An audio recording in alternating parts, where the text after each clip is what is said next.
I like your.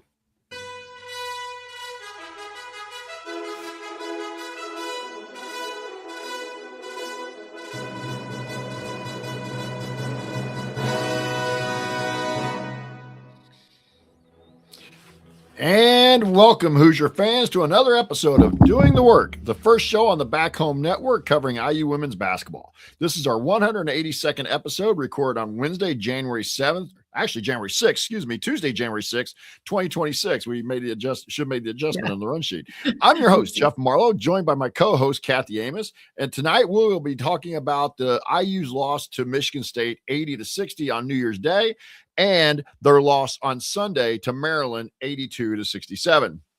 This drops their record 11-5 overall, 0-4 in the league.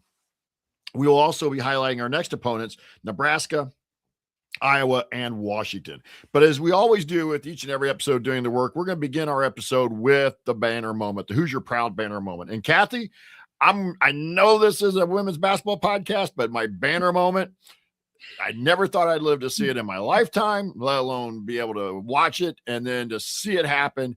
But the 2026 Rose Bowl champions, the IU football team, that is the banner moment for tonight. Congratulations to Coach Sig and those guys as they advance on to the semifinal of the college football playoff. That game will be on Friday night on ESPN, I believe a 7:30 Eastern time start.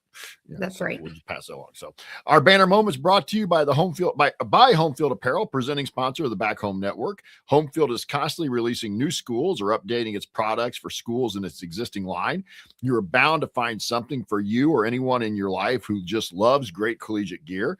Not only do you get quality apparel, but you are also supporting an Indiana-based business that has its roots in the Kelly School of Business. Go to homefieldapparel.com. Again, the website is homefieldapparel.com and use our promo code HOME23, HOME23, to get 15% off your first order. That's promo code HOME23 for 15% off.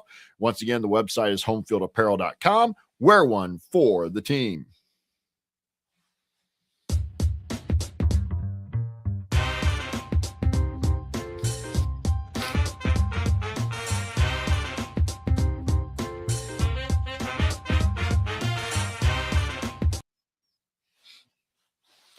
So in just brief news here around the program, two of our 2026 signees, Ashlyn James and Gigi Battle, are going head-to-head this evening in Bloomington. So I wanted to pass that along in case anybody is out actually watching that, not watching us live, but out watching that game and you're listening to us later on the podcast. But exciting to see a couple of our future recruits going up against each other. So I'm going to throw it over to my co-host, Kathy Amos, for the Amos Angle. Yeah, thanks, Jeff. Happy New Year to everyone out there for the first time for us going on a podcast since the year's turned to 2026. I agree with your banner moment because I think we'll get into it. And everyone who has been watching the women's basketball team, at least in conference play, knows there's not many banner moments to be picking from either of these games. It was and we'll talk about it later, but I know you and I were both at the Rose Bowl game and this Michigan State game took place on the same day. So I did not have a chance to go back and watch it. So candidly for our listeners, we're going to be going off of recaps that we read as well as stats in that game. And the Maryland game was a Maryland game that was rinse and repeat. And the unfortunate thing, which this is sad to be saying, that Maryland game was the 15-point loss, was the lowest point margin loss we've had in conference play. Every other conference loss we've had already has been over 20 points.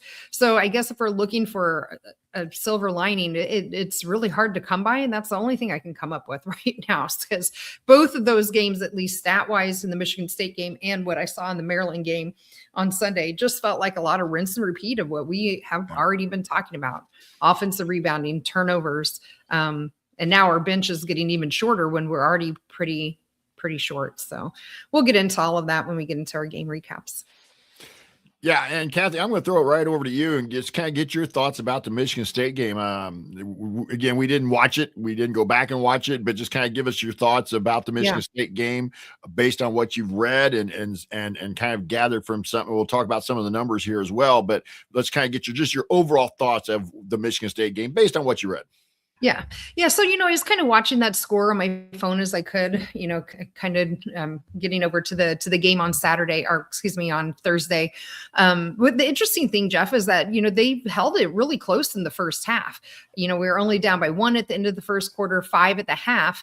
And then I don't know what happened in the third quarter, but once again, they just had this third quarter letdown, which, historically, it's just interesting to me because some of our past teams, it seems like third quarter is where they really shine, right? Like they go into halftime, Coach Morin does her Coach Morin things. They come out and make adjustments. Now it seems like it's the other team, and it's been pretty consistent. And they end up getting outscored by 9 and going down by 14. The other things I read is, early in that fourth quarter, they did go on a T run. Indiana did cut it down to single digits, I'm assuming to 9, but then they allowed Michigan State to go on a 10-0 run in that fourth quarter, which they just couldn't recover from. And I think this is the problem, is that we're seeing either these, each quarter they're just losing by a little, and then all of a sudden they get the third quarter and it's just this huge drop off, and we just don't have the firepower this year to be able to allow these types of runs. And so I think that's the interesting thing to me, is the theme is, we're getting out rebounded most of the time, although we'll get into that a little bit with Michigan State. The turnovers are awful. The fouling is just out of control for the most part. Bless you. And it just seems like our defense too is just not the defense we've seen of past Indiana coached Morin teams as well. So those are some of the kind of high level themes that I could kind of gather. Again, apologize for not being able to watch the game, but from the Gesundheit, from watching the game and some of the stat lines, that's kind of what I gleaned from it high level. Well, and I go along with a lot of that. I mean, I read, you told me what you read and what I kind of gathered, following it online a little bit like you did, getting some updates. It's the lack of physical size and just the same mistakes. Again, we can live with maybe the number of turnovers, but I think it's the type of turnovers we're having. A lot of live ball turnovers. They're leading to a lot of points in transition or points off turnovers. And so, but the other thing that's really becoming clear to me, Kathy, having watched the game against Maryland, obviously more than I did the Michigan State game, the roster is really hampering us right now. Again, some of it's injuries, but where's Chloe Spreen been? And I know we're going to talk about some others as well, but Chloe Spreen hasn't played the last 2 games. We think Faith is hurt, but we're not 100% at this point. Yeah. Big Z came back against Maryland. I'll save my thoughts for that when I get to that. Right now, we're getting pounded on the inside, and then also it's really making it harder and harder, I think, for Shea and Lene to get open to do things, because the scout is out. If you can figure a way to keep Shea and Lene under control, you're going to keep the IU offense really in check.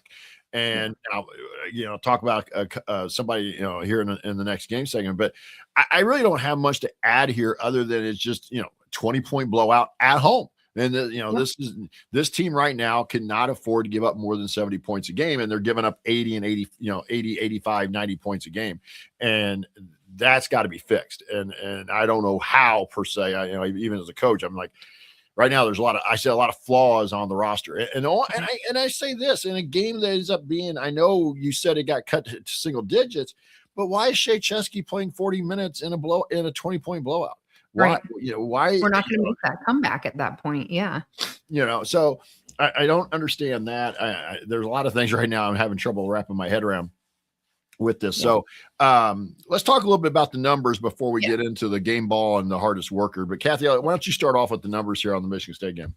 Gosh, yeah. So there's a couple I think that we can go to. So, we're pretty negative right now. So I am going to at least try to start with the positive, which is something we haven't been seeing in the team, especially with conference play and even on some of our non-conference games. We actually had more second chance points than Michigan State. We had 16 to their 13. And now we did that, I believe, I have to look it up here. Sorry, this is we'd had the exact same number of offensive rebounds each team, but at least we turned ours into a few more points than Michigan State was going over. So I'll start with that positive, and then I'll flip right over to the negative, which again is something we have been talking about for every game, it feels like, for the last number of weeks, and that's points off a turnover. And that really killed us in this game, where we only had 16 to Michigan State's 24. And they did that with us being able to turn the ball over 16 times each. So we each team turned the ball over the same amount of time, but they turned it into more points than we did, which just, again, I think that speaks to kind of how our fast breaks and everything are going. I think that was another stat heavily in Michigan State server. I'll go with two here as well. And one's kind of they're both team oriented, obviously, but we allowed Michigan State to come into our place and shoot 53% for the game. And this is not what we're used to. Yeah. And I think that's part of the problem that fans are having, you and I are having, is we're thinking that this team is somehow going to become that team, those teams. But the defense is something it's prided on. That's something Coach Moran's always talked about. That's, kind of the non-negotiable. It's what the program is going to be built on. And again, I realize that the lack of size plays a role in that. We don't really have a big rim protector per se in the middle, but you allow the visiting team to come in and shoot 53%. They shot 73% in the third quarter alone. And you were talking about the kind of the mini, they stretched it out there in the third quarter. It was only a 5-point game at the half, and they shoot 73% in the third quarter. So again, defensively, that's an issue. And then you talk about the second chance points, but fast break points, Michigan State outscored us 15-6. So they were better in transition really than we were. And that's something that I think we've got to thrive in, because we're not going to, most nights, now in this game we did, but most nights we're probably not going to win the points in the paint and the second chance points. So the defense here, giving up a 53% night at home, really, that's a red flag for me. Right. Absolutely, Jeff. And, defense is one of the, calling cards of our more recent teams here in the last 4 or 5 years. The other one is 3-point shooting, and our 3-point shooting was nowhere in this. And that was a home game. We shot 27.3, 6 of 22 from 3-point.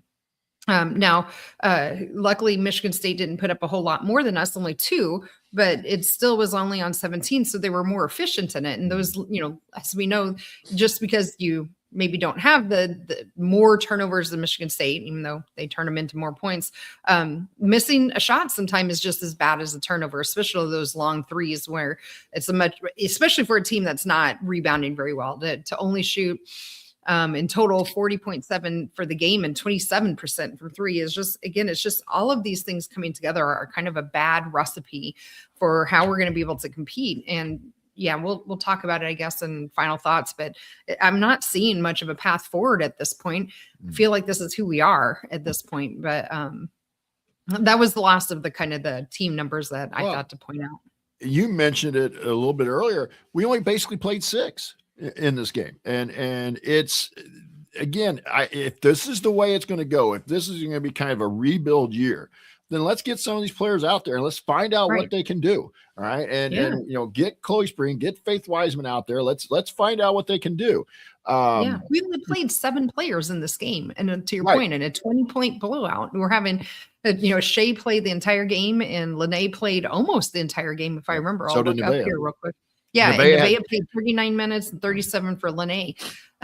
It's just, I don't understand why all of a sudden, where's Phoenix Stotine? I guess Coach Moran said in her post-game press conference that it was some matchup dependent. Well, I don't know, Jeff, but you and I talked about this before and in our chat text message. I don't know that we have the luxury to be, matchup dependent picky right now. We just don't. We're not that good. We're not that deep with that. And I said, like I said, 6 because, Odinemi played 8 minutes. Well, okay, fine. You played 8 minutes, but realistically, you had a 6-man rotation in this game. Yeah. So I don't have any other numbers. Kathy, you want to go first here on the game ball award? Sure. Let me get the ticker and stuff up there.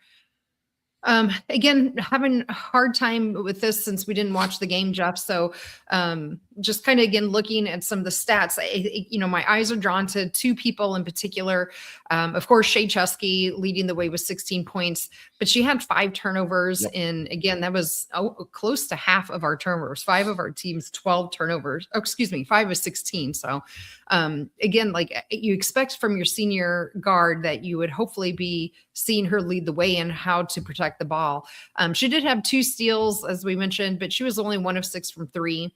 The other person for me was Lene Beaumont. She had 14 points. She also contributed 2 steals. She only had 2 turnovers. She also had 4 assists and 7 rebounds. So, I get that Shea's the point leader here, but I finally landed on, it seemed to me Lene was probably the player of the game in this, in my opinion. I think she contributed in some of the other stat lines. So for me, I went with Lene.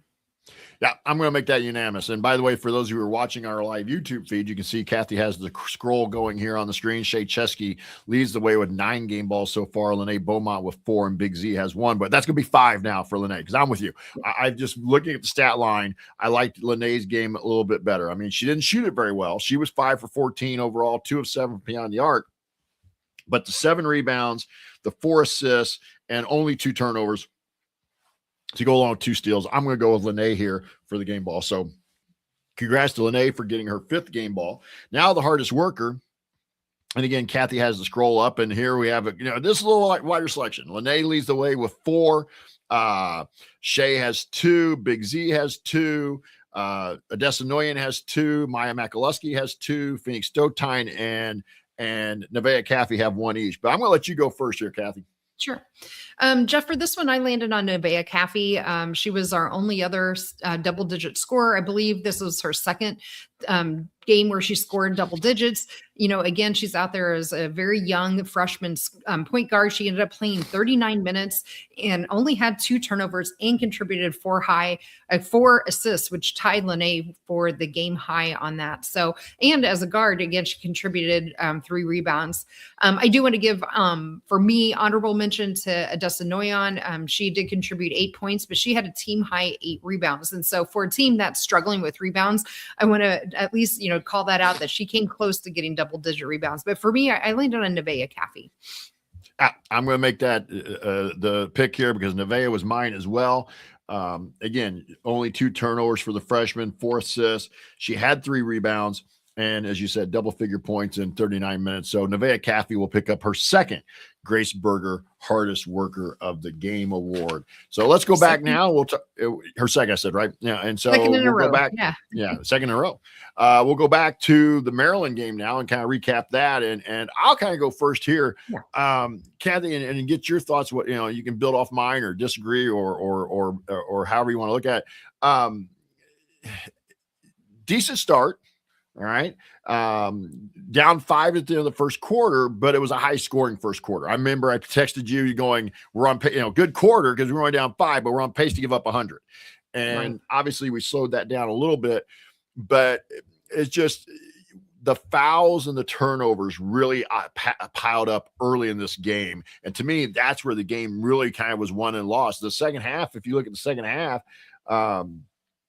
it was a fairly, again, it's just like you said, it's a little, this game was a little bit here, a little bit there. But I remember texting you, it was like 11-4 in fouls. Indiana had 11, Maryland had 4, and it was like 11-4, 11-3 in turnovers, and also offensive rebounding. It was the same. It's just the same narrative every game right now. Yeah, absolutely, Jeff. I agree with that. I started taking some notes during this game, and it was really at the first quarter, and I just kind of quit after that because it was the same thing. Quarter 1, lots of fouling and giving up offensive rebounds and turnovers, and it just kind of continued from there. I'm not sure. The positive side is, at least we held. For our own purposes, we did held Yarden Gozone to well underneath her average at only 8 points. Mm-hmm. So at least from a defense perspective, we were able to shut her down. But on the flip side of that, again, on defense, we allowed Okinawa to go and get 34 points, easily a career high for her. Career She night. did that shooting 12 of 22, including 3 of 7 from 3-point land. And we put her on the line 9 times. Like, she just had a night, and we just had no answer for her. And she did that in 32 minutes. So she was scoring almost over a point a minute, 34 points in 32 minutes. Again, that speaks a lot to our defense. And, allowing a team to put up 82 points it's not going to be a recipe for success for any team out there. Unless you're like, the old Iowa who used to put up, 90 or 100, but even that doesn't exist anymore. Yeah. And to kind of, build off of that, you've got to find a way. I know we're playing with a limited roster. Again, Big Z came back in this game, gave us a little bit. And I'll be honest, I didn't think gave us much at all. I really didn't. And I understand she missed a ton of games, but this is a player she that definitely we were counting. Looked like she was rough. Yeah.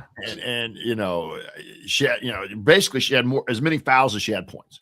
Yeah. That can't happen. And again, I'm not trying to lay all the blame on her, but I've mentioned on here already that I'm not 100% sold that this is the upgrade that we thought it was.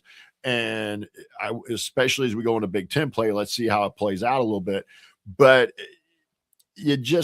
at some point, you want to see them correct some of the mistakes. Stop the fouling, stop the turnovers. It's the same turnovers every game, the same type of turnovers, I should say. There's the ball stagnates at times, and it's not just with Shea. It's not just with Lynette. There's not the crisp movement we're used to seeing with this team. And again, I think a lot of that's because we're not getting good inside out play, but we got to find a way. And that, again, that's on the staff, but it's also on the players. You got to find a way to kind of get this turned back around. I'm not saying, you're going to go off and win 10 in a row, but let's get more competitive. Let's quit losing by 15. Let's quit losing by 20. Let's get competitive here, and because right now you're in the bottom 4 of the league. You're not making the Big Ten tournament. If the season ended today, you're not making the Big Ten tournament. Right. Yeah. I mean, Jeff, we're averaging now 15 turnovers a game. And it's just been creeping up since conference play has started. And, we gave up we had 21. Another 21 in this game. I'm not really quite sure what else to say about it in terms of overview. No, you want to talk numbers instead? Well, but let's say this. Big Z did play 17 minutes. Yes. Journey Kyaku played 10. Phoenix Stotine got in, but only played 4. I don't again, back happened. To your point, and Jade Onanimi had 2 minutes, and so I don't. We're back to the same. Even when we had better teams, we could kind of get by with the 7-man play, the 7-man rotation. This team can't. This team needs all hands on deck. Yeah, that's a great point, Jeff. And you made it earlier, and I'll just reiterate it too, because I agree with you. Like, if this is going to be a rebuilding year, which it feels like it is, it felt like that from the beginning. Why are we not playing some of the younger players, to your point, like Chloe Spreen? I know we had heard, rumors that Faith Wiseman was hurt, but it's been at least 5, if not 6 games now that she's out. And it doesn't look like she was in any boots or anything from what, little I could tell. So I'm just kind of curious why she's not playing. And I'm not even sure she's showing up on the injury report. So I just, it doesn't bode well when we have some of these younger players, especially Faith and Phoenix, who are, Phoenix, who are, they like, especially Phoenix, she was a contributor, like double digits. She was the first guard and off of the bench, and now she's barely sniffing the floor. So I just don't know what happened here. I don't either. So let's talk about some of the numbers, Kathy. I'll let you go first. Sure. Yeah, I mean, well, we've already been dancing around it, so we might as well talk about the turnovers. We had 21 turnovers, and Maryland turned those into 25 points. We only managed to score 13 points off of the turnovers that we forced, which was only 11 from Maryland. So again, it's that defense that's kind of lacking, no steals that are really coming out and producing some points for us. And the other on the flip side of us, giving up a lot of turnovers, which the other team were turning into a lot of points. So that was a huge margin, right? And just that one stat of 12 points of the 15 that we lost by. I'll kind of stay in that theme. We gave up 38 points in the paint, scored 28, but we gave up 38. And so almost half of Maryland's points came in the paint. And that, again, Fast break points, 14-4. There wasn't really any kind of specialty stat, analytic stat that we want. No. Second chance points, 14-4 as well. So, there's very little, like I said at the beginning, that I can even glean a positive here, other than, like I said, we held Yarden to 8 points. And that's the only positive I could really take away in this point, or in this game. We did shoot it a little better. We shot it a lot better, actually, from 3-point land at 42.9%. So, it wasn't necessarily a shooting, but you can't shoot the ball if you keep giving it up. And that has to be cleaned up very quickly if they're going to have any chance of, like you said, making this even competitive, let alone trying to pull out some wins here. Because we'll get into it with our opponents. The schedule coming up does not get any easier over the next 3 games. Well, Kathy, we shot 65% in the first half, and we were down 7. We shot 65% on the road in the first half, and we're down 7 because Maryland had twice as many shots. They had 34 shots in the first half. We had 17 because most of their 13 offensive rebounds came in the first half. And that's the part that where I was watching, and I was like, we had Big Z in, and she was not grabbing a rebound. In fact, she was picking up fouls more than she was actually rebounding. Right. She was trying to wrestle in the paint, to screen out, and I did not understand that at all. Big Z ended up with 3 rebounds in 17 minutes. That's not what you were brought in to do. You were brought in to rebound. That's the big number there for me. Let's move on to the game ball here for Maryland. Yeah. Let me get back to our screen here. I don't have it updated, but we already know. Yep. Again, we just gave Lene Beaumont her 5th game ball. Shay has 9 and Big Z with 1. And Kathy, you're going to go first. Yes. And it's interesting. I am going to give my game tall to somebody we have not talked about at all in this game yet. I was saving it for this. Yes, me too. It's Maya Makaluski. Yep. I thought she actually played really well in this game. She ended up playing a full 37 minutes. She contributed a team high of 20 points. I believe it was her second game now that she scored 20 points. She only had 1 turnover. So again, we're harping about turnovers. She only had 1 of our 21, and she didn't foul a whole lot. With only 2, of our 19 personal fouls. So 37 minutes, 7-17 shooting, but that's 6 of 13 3-pointer, almost 50% from 3-point land, really stuck out to me. I thought she looked really good in this game in terms of being able to go with the flow of the game. She's starting to look really a lot more comfortable with the pace of the game. So, if there's a downside to losing Badalikova earlier this year, so that it finally forced Coach Moore to put Maya in big time. In each game, it seems like she's been putting in more and more minutes, and it really showed, I think, in my opinion, what she can do and what she can be for the future of this program. So she got my game ball. Totally agree. And I 100% second that. And so Maya Makaluski will get her first game ball of the year. But I want to say the only thing here, the negative for me on Maya's game on Sunday, she only had 1 rebound. She has to provide, with this group, this team right now, she has to provide more rebounding. She can't just be a 1 rebound per game type of player. But I love watching her shoot it. She was in rhythm. She was looking for her shot. And for a team that desperately needs a 4th scorer anyway, she was providing it. And now if we can figure out some of the rebounding, if we can figure out some of the defensive issues, and Maya starts to be a consistent 4th scorer, because if you go back to the Michigan State game, she was she had 8, which is not bad, but with this group, she really probably has to be about a 13 or 14 point game scorer, at least with where we are at right now. So, but yes, Maya Makaluski with her first game ball of the year. We're going to throw it back to Kathy for the Grace Berger Hardest Worker of the Game Award. And again, we just had Nevaeh Caffey win her 2nd in a row there, but we're going to throw it back to you, Kathy, as I said, for you to go first here. Yeah, absolutely. So, again, I think there's not a whole lot of people you could look at for this. In my opinion, there's only 3. You already talked about Big Z. I don't think Adessa Noyan contributed a whole lot more either from her perspective. She had the same amount of points at 4. She only had the 2 rebounds for this game as well.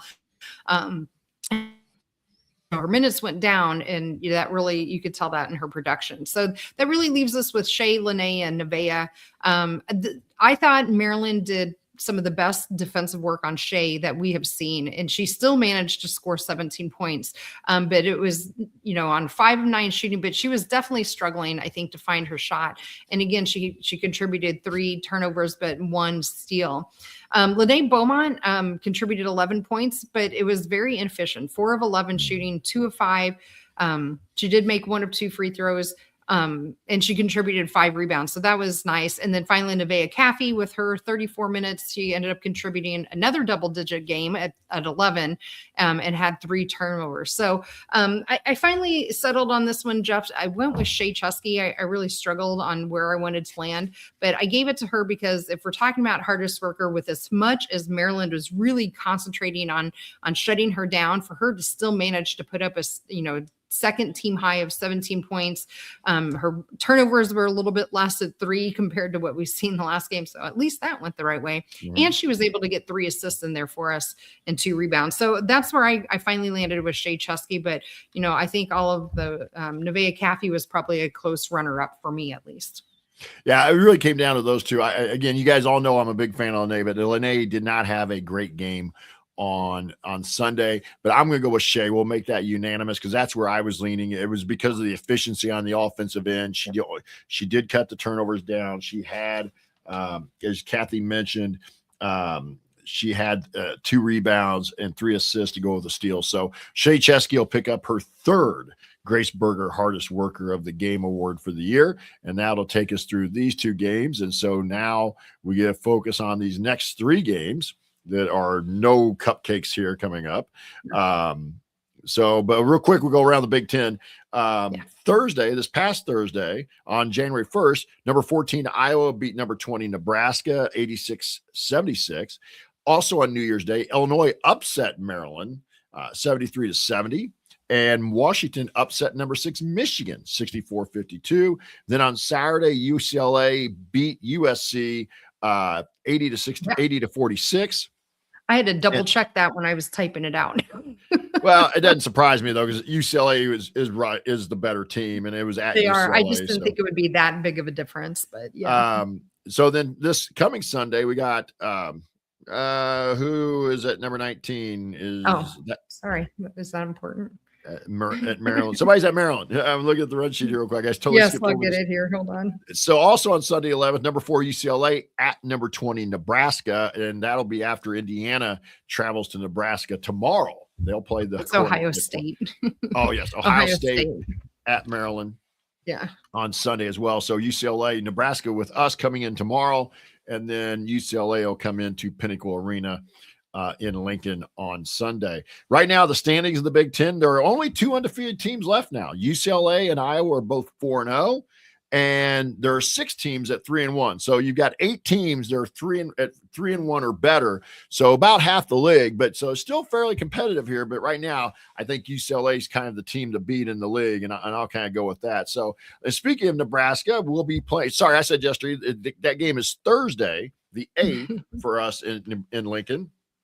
8 Eastern, 7 Central on BTN Plus. Nebraska's 13-2, 2-2 in the league. Their losses are to USC and Iowa, being led by Britt Prince with 19 a game and 4 assists.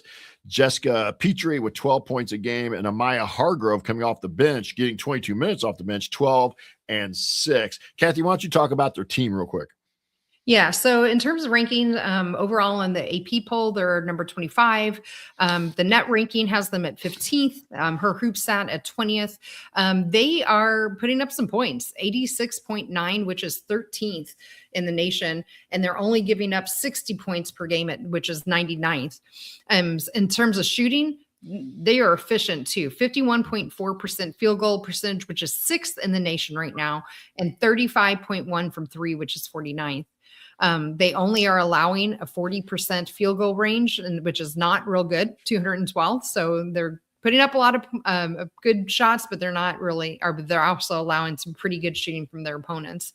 3-point shooting, they're allowing 27.8. Rebounding, again, they're out rebounding their opponents right now, 6.2 on the rebounding margin. And then turnovers, they do a nice job taking care of the ball for the most part. They only are averaging 13, which is 26th in the nation. And they're forcing right around 21 for 51st in the nation. Yeah. And Nebraska has not been the easiest place in the world for this program to play. Even when we had good teams, there were some games we were lucky to get out of there with wins and things. So this will be a tough game on Thursday night in Lincoln. Then on Sunday, the Hoosiers will return back to Assembly Hall and face the number 14 Iowa Hawkeyes. That game was at 5 Eastern, 4 Central on BTN, regular Big Ten Network. Iowa, as of now, 13-2, as we said, 4-0 in the league. They have losses to Iowa State and UConn. They're being led by Ava Helden at 16 a game with 8 rebounds. Hannah Stolke at 14 points a game and 8.5 rebounds. Chaz Wright at 13 points and 4 assists. And right now, Kylie Feuerbach is out, and we figure she'll still be out come Sunday. But they do think they'll get her back at some point. So we'll keep an eye on that. But we think she's going to be out still this week. Kathy, talk about Iowa as a team. Yeah, Kylie's got an ankle injury that she suffered, I think, in the UConn game. So she might be back a bit. As of the last game that they played, they were not. So Iowa, again, 4-0 in the conference. Their losses are only to two really fantastic teams between Iowa State and UConn. Their rating is pretty high up there, as you might expect. They're number 14 in the AP poll, 13th in the net and her hoop stat. They are averaging 83, which is 19th in the country, and only giving up 61.9 points per game to their opponents, which is 146. They're shooting 50.3% from field goal, which is 9th in the country. So we just talked about Nebraska. Mm-hmm. So between Nebraska and Iowa, we got two of the top, 20 scoring teams in the nation coming in we're playing them back to back. Their rebounds right now, 13 margin for Iowa in their favor. They do tend to give the ball up a bit at 15.1 turnovers, which is 108th, and they don't force a lot of turnovers at 16.4. The other interesting stat that I saw, Jeff, is they again share the ball. We saw that a lot, even when Caitlin Clark was there. They're averaging almost 22 assists per game, which is 4th in the nation. So they definitely are knowing how to share the ball and find it. And a little bit that I watch them, they do get the ball moving. And get it moving around on offense. So I think this is going to be yet another tough challenge for our Hoosiers, even at home. Yeah. And then finally, the gauntlet continues. A week from tomorrow, Wednesday the 14th, Indiana will host number 23 Washington. That game is at 7 Eastern, 6 Central on BTN Plus. And right now, Washington 12-2, 2-1 in the league with losses to USC, Stanford. But as we mentioned earlier, that big win over Michigan that will look really good for them in the net later on. They're being led by Savea Sellers at 19 a game and 3 assists, and Avery Howell at 14 points a game and 8 rebounds. Kathy, why don't you talk again about the team stats for them? Yep. Okay. So from a net perspective, they're now 31st in the net and 34th in her hoop stat. So a little bit smaller, at least maybe chance of winning here in terms of comparative to the other two teams, Nebraska and Iowa. But they still are putting up 74 points per game, which is 73rd in the nation. They only give up 54 points per game, Jeff, which is 24th in the nation. They are shooting it at just under 45%, which is 61st, and 36.2 from 3-point land, which is good for 32nd in the nation. Again, it seems that the defense is really where they maybe are hanging their hat here. They're only allowing 36.6% shooting, but from 3, they're only allowing their opponents to shoot 25.2% from 3, which is 18th in the nation. They too are out rebounding their opponents at a double-digit clip at 11.7. Another one I thought was an interesting one was their offensive rebounding rate, 40.7, which is 24th in the nation. They do tend to turn it over a little bit more than the other two teams we just talked about at 14.2, and they're only forcing 15.7. So it looks to me, at least on paper, again, I haven't seen them play, but it looks to me that they kind of hang their hat on not so much forcing turnovers from the other team, but really trying to make it hard for them to score, especially from 3-point land. Yeah. So as of today, Indiana's net is 55th. We're 42nd in her hoops rating. We're averaging 72 a game, which is 93rd. We're giving up. And again, this is where you get a little skewed because I think if we were looking at Big Ten only numbers, this number would be a whole lot higher. We're giving up 65.6, which is 218th. Not good. Our field goal percentage at 47.5 is still pretty solid, as is our field goal or 3-point field goal percentage at 37.4.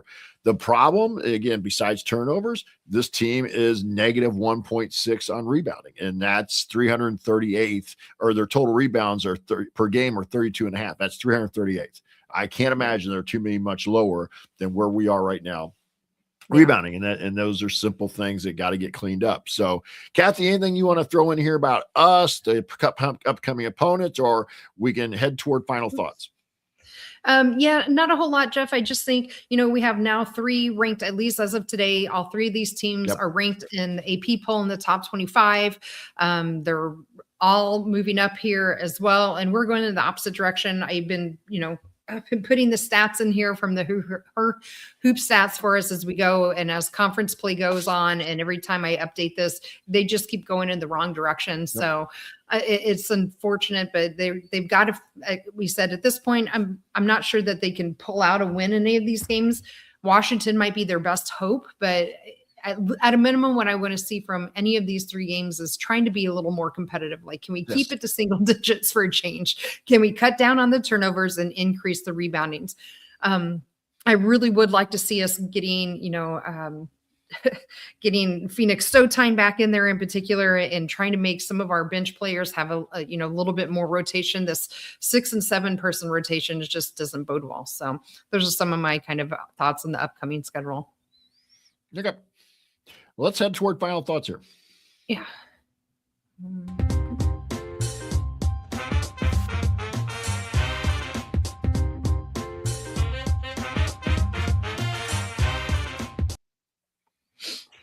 So, final thoughts, Kathy. I'll let you go first because mine might sound like a diatribe by the time I'm done.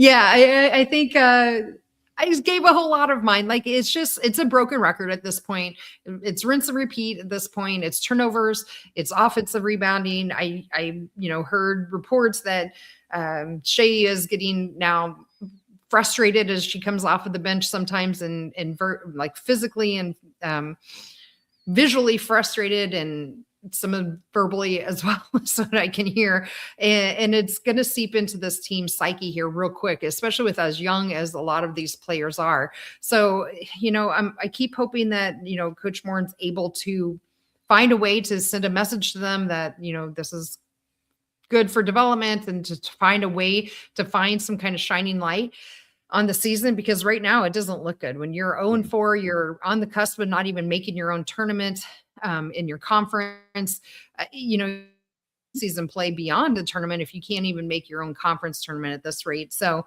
I'm just hoping they can find a couple things, glimmers of hope to and hopefully we get Big Z healthier, because, she came back. She was fine before she went out. She looked like a diamond in the rough to me, Jeff, not like somebody I would have expected a 5-star to look like. I thought she'd be a little more polished coming in. Yep. And now, since her injury and sitting out, it really was a rough game for her in Maryland. So hopefully they can get her conditioning to come back up. But the bright spots for me here that I will keep watching for are 2 freshmen that are playing in addition to Lene and Shea, but that's Maya Makaleski and Nevaeh Caffey. I think we have seen some growth out of them. Unfortunately, we just as a team can't seem to put it together to keep the other teams from scoring so much on us. So defense, turnovers, and offensive rebounding, that to me is the 3 things in particular I want to see some kind of improvement on as we head into this next 3 stretch of really tough games. Look, I want to be supportive of the group we have. The kind of the old Normandale. This is your team. Support them. Yeah. But if we're back to where we're only playing 7, again, where's Chloe Spring? Why is Phoenix Stowtime falling out of the rotation? You can't tell. And again, and I'm going to bring up 3 names, and they all probably need maybe to go for their own psyches.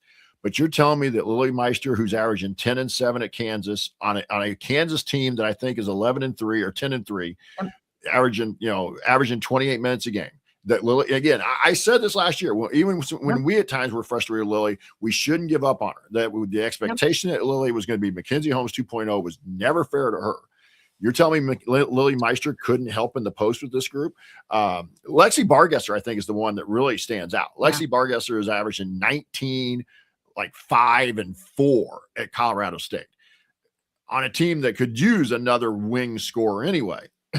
And then Jules is averaging 10 and 6 at Grand Canyon. So you're telling me that the roster construction that you brought in, and again, those kids probably for their own psyche probably needed to go. I'm sorry if they did for that reason.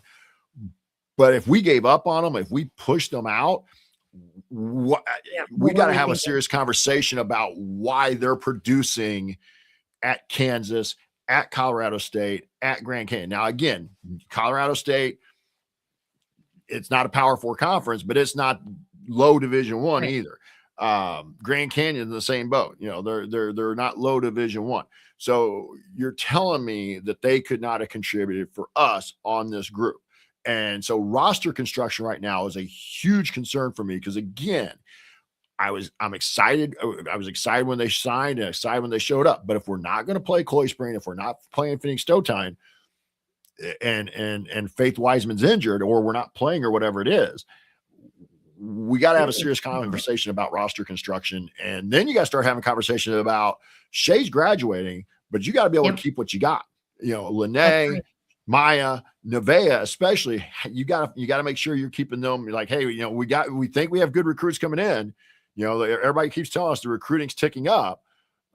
We'll have to wait and see. But it's, you know, you got to keep those three, especially coming back next year. So roster construction to me right now is my rant tonight. I'll do my best Ryan impersonation here with the rant, because I think it's the one thing you look at that you're scratching your head. Okay, we're losing by 20. Why are we only playing 7? Why are we only playing 6? You know, and if it's injuries, again, I get they don't want to. They've never been a program that likes to divulge injuries very much. But fans need to know that you're fighting the injury bug much more than what you're letting. And the only ones of those 3 that you mentioned that have had any kind of rumors of inclination that they had some kind of injury was Faith Wiseman. And the only thing I had heard reported on her is that she got smacked in the face during practice in one day. Well, unless, I don't know, there's a broken cheek or something going on, or a concussion, even then she's been out at least 5 games. So you would think she'd be back. We know that Phoenix Stowtime's not hurt. She played in the Maryland game, only 4 minutes though. And then Chloe Spring, not heard anything that she's hurt. Maybe she is, but she's not even sniffing the court, and she barely did even in the beginning of the year. And to your point, you know, if we're trying to build for next year and build that experience in the ability for them to play, they have to get game time reps. And this is not going to do it. At this point, a 7-person rotation, and you're still getting blown out by 20 or 15 at Maryland, whatever the case. I mean, it's been 15 and over 20 in the other 3 conference games. This is not going to get any better. You got to start developing these players at some point here. And I get it's still early in the season. It's January 6th, but it just seems to me, it seems so obvious that by, you know, once you're going down this, like, let's give some other people a shot to get out there and start doing some development work with them. Otherwise, I'm afraid we're going to lose them too next year. And I don't want to start thinking that way now, but I mean, we lost 6 people to the transfer portal last year. There's nothing to say that's not going to happen again next year. And if you're not giving people playing time, that's going to be one of the biggest factors for people leaving, in my opinion. Yep. So that was my rant, my final thoughts for tonight. Kathy, anything else you want to contribute to the cause here? No, I think that'll my mini rant will go right along nicely with yours. So we'll return next Wednesday, January 14th, to go over the Nebraska, Iowa, and Washington games. Right now, Kathy, we're planning on being live after that Washington game, correct? That's right. Right, yep. So, and there won't be a game in between that Wednesday and the next Wednesday to preview. So just a recap of those games. So if you want to see us do the show live and be a part of the live chat, make sure that you subscribe to our YouTube channel. That's youtube.com/@Backhome Network, youtube.com/@Backhome Network. You can also be a part of our private community. Find out more at simplycalled.substack.com. And special thanks to John Ringer of rigdesign.com for designing our logos. Also, a big thank you to Bob Thompson for the music you heard tonight throughout the broadcast. And thank you all for listening on wherever you get your podcast feed. We'll be back to talk about IU hoops with you next week. Until then, keep your elbows in, your eyes on the rim, and let's go Hoosiers.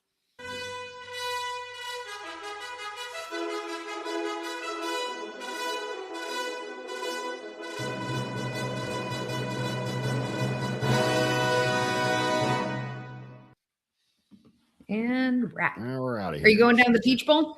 No. Can't afford that. Me neither. No. The Rose Bowl is enough right now anyway. Bowl Ironically, we actually had a plan to come back to Bloomington this weekend anyway to go to the men's game on Saturday and visit my family. So we're going to stick with that plan. We're going to try to get in at Nick's and watch it there because we figured that would be a fun place to go watch the game. So that's the tentative plan. We're driving in that day on Friday. So we'll see if we get in time to be able to actually get in at Nick's. But that's our plan for watching the game. All right. Hey, everybody. Hoosiers Friday night. ESPN, 7:30 Eastern, 6:30 Central. We got the IU women will play again on Thursday as well. We already talked about that, but let's get out of here, Kathy. It's a late night, and let's get out of here. Let's do it. Sounds good. Good night, everybody. Good night, everybody.